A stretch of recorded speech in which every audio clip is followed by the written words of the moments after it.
Let's talk about the different ways you could get a permanent residency in the United States, also known as a green card.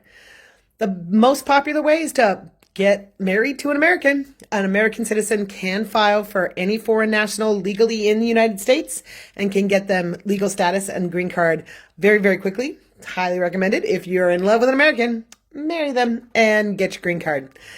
The other way of getting a green card is through employment. You can get a green card by your employer sponsoring you. Generally, it requires them to prove that there are no qualified U.S. workers through the PERM labor certification application. Then they file an I-140 petition for alien relative, and then they file an I-45 application to adjust status, assuming you're physically here in the United States and you want your green card. That's employment-based. Another way of getting permanent residency in the United States is to file for asylum. An asylum application requires you to show that you've been persecuted or have a reasonable fear of persecution on account of your race, religion, national origin, or membership in a particular social group.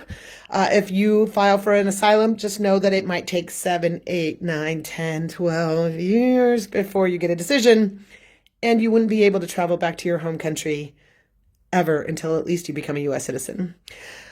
There are other ways of getting a green card. One way you can do right now is the diversity visa lottery. That is the fourth way of filing for a green card. And you can just sign up if you're from a country with low rates of immigration to the United States and you have at least 2 years of education or experience post high school. You could qualify.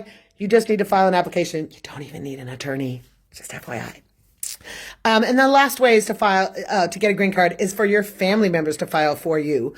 U.S. citizens can file for their parents, their siblings, so meaning their brothers and sisters, their married children and their unmarried children, as well as their spouses and fiancés.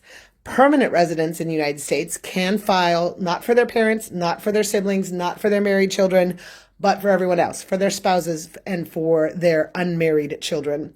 So if you need a green card and you might have any of those options, contact World One Law Group and we'd be happy to walk you through it, happy to help you with the paperwork, and we'll make it easy for you. Contact us today.